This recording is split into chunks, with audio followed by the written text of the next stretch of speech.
Chapter 8. The Deadly Poppy Field. Our little party of travelers awakened the next morning refreshed and full of hope, and Dorothy's breakfasted like a princess off of peaches and plums for the trees beside the river. Behind them was a dark forest they had passed safely through, although they had suffered many discouragements, but before them was a lovely sunny country that seemed to beckon them to the Emerald City. To be sure, the broad river now cut them off in this beautiful land, but the raft was nearly done, and after the Tin Woodman had cut a few more logs and fastened them together with wooden pins, they were ready to start. Dorothy sat down in the middle of the raft and held Toto in her arms. When the Cowardly Lion stepped upon the raft, it tipped badly, and it was big and heavy. But the Scarecrow and the Tin Woodman stood up on the other end to steady it, and they had long poles in their hands to push the raft through the water. They got along quite well at first, but when they reached the middle of the river, the swift current swept the raft downstream, farther and farther away from the road of the yellow brick, and the water grew so deep that the long poles would not touch the bottom. "This is bad," said the Tin Woodman, "for we cannot get to the land. We shall be carried into the country of the Wicked Witch of the West, and she will enchant us and make us her slaves." "Then I should get no brains," said the Scarecrow. "and I should get no courage," said the Cowardly Lion. "And I should get no heart," said the Tin Woodman. "And I should never get back to Kansas," said Dorothy. "We must certainly get it to the Emerald City if we can," the Scarecrow continued, and he pushed so hard on his long pole that it stuck fast in the middle at the bottom of the river. Then, before he could pull it out again, or let go, the raft was swept away, and the poor Scarecrow was left clinging to the pole in the middle of the river. "Goodbye," he called after them, and they were very sorry to leave him. Indeed, the Tin Woodman began to cry, but fortunately remembered that he might rust, and he dried his tears on Dorothy's apron. Of course this was a bad thing for the Scarecrow. "And now I'm worse off than when I first met Dorothy," he thought. "Then I was stuck on a pole in a cornfield while I could make believe scare the crows. At any rate, but surely there is no use for a scarecrow stuck on a pole in the middle of the river. I'm afraid I shall never have any brains after all." Down the stream the raft floated, and the poor Scarecrow was left far behind. Then the Lion said, "Something must be done to save us. I think I can swim to the shore and pull the raft after me, if you will only hold fast to the tip of my tail."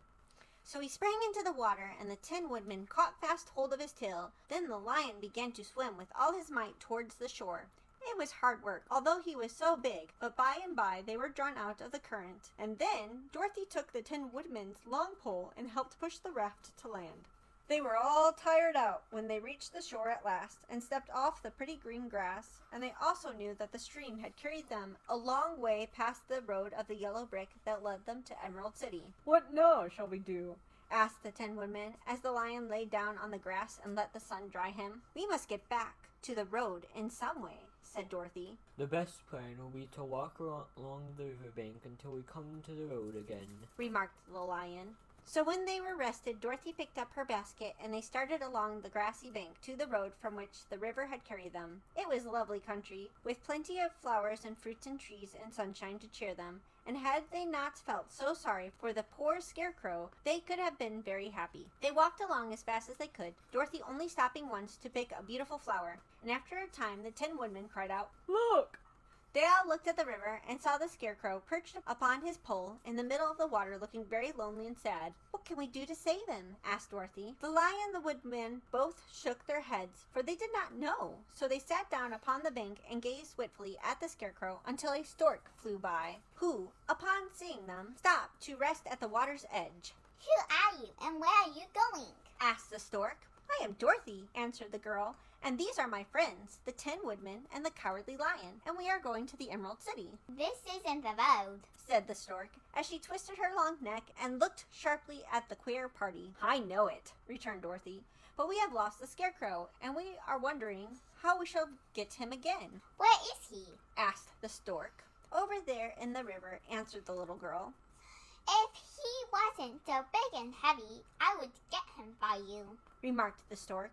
"He isn't heavy a bit," said Dorothy eagerly, "for he is stuffed with straw, and if you will bring him back to us, we shall thank you ever and ever so much." "Well, I'll try," said the stork. "but if I find he is too heavy to carry, I shall have to drop him in the river again."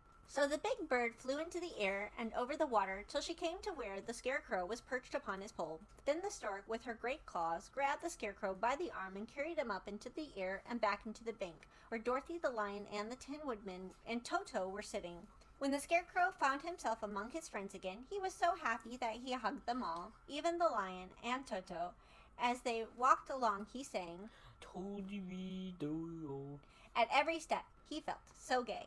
I was afraid I would have to stay in the river forever. He said, The kind stork saved, and if I ever get any brains, I shall find the stork again and do her some kindness in return. That's all right. said the stork, who was flying along beside them. I always like to help anyone in trouble. But I must go now, for my babies are waiting in the nest for me. I hope that you will find the Emerald City and that Oz will help you. Thank you, replied Dorothy, and then the kind stork flew into the air and was soon out of sight. They walked along, listening to the singing of the brightly colored birds and looking at the lovely flowers, which now became so thick that in the ground was carpeted with them. There were big yellow and white and blue and purple blossoms, besides great clusters of scarlets, which were so brilliant in color that they almost dazzled Dorothy's eyes. Aren't they beautiful? The girl asked, as she breathed in the spicy scent of the beautiful flowers. I suppose so. Answered the Scarecrow. Now I have brains, I shall probably like them better. If only I had a heart, I would love them. Added the Tin Woodman. I always did like art flowers. Said the Lion. They seem so hopeless and frail, but there are none in the forest so bright as these. They now came upon more and more of the big scarlet poppies, and fewer of the flowers, and soon they found themselves in the midst of a great meadow of poppies.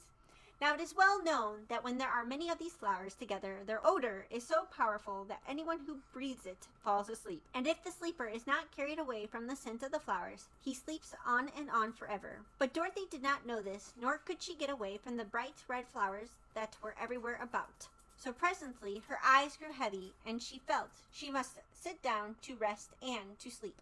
But the Tin Woodman would not let her do this. We must hurry back and get back to the road at the yellow brick before dark, he said, and the Scarecrow agreed with him. So they kept walking until Dorothy could stand no longer. Her eyes closed in spite of herself, and she forgot where she was and fell among the poppies, fast asleep. What shall we do? Asked the Tin Woodman. If we leave her here, she will die. Said the Lion. The smell of the flowers is killing us all. I myself can scarcely keep my eyes open, and the dog is asleep already. It was true. Toto had fallen down beside his mistress, but the Scarecrow and the Tin Woodman, not being made of flesh, were not troubled by the scent of the flowers. Run fast, said the Scarecrow to the Lion. and get out of this deadly flower bed as soon as you can. We'll bring the little girl with us, but if you should fall asleep, you are too big to be carried. So the Lion arose himself and bounded forward as fast as he could go. In a moment, he was out of sight. Let us make a chair of her hand and carry her. Said the Scarecrow. So they picked up Toto and put the dog in Dorothy's lap, and then they made a chair with their hands for the seat, and their arms for the arms, and carried the sleeping girl between them through the flowers. On and on they walked, and it seemed that the great carpet of deadly flowers that surrounded them would never end. They followed the bend of the river, and at last came upon their friend the Lion, lying fast asleep among the poppies. The flowers had been too strong for the huge beast, and he had given up at last, and fallen only a short distance from the end of the poppy bed, where the sweet grass spread in beautiful green fields before them. We can do nothing for him, Said the Tin Woodman sadly. for he is much too heavy to lift. We must leave him to sleep on forever, and perhaps he will dream that he has found courage at last. I'm sorry. Said the Scarecrow. The Lion was a very good comrade for one so cowardly, but let us go on. They carried the sleeping girl to a pretty spot beside the river, far enough from the poppy fields to prevent her breathing any more poison of the flowers, and here they laid her gently on the soft grass and waited for the fresh breeze to waken her.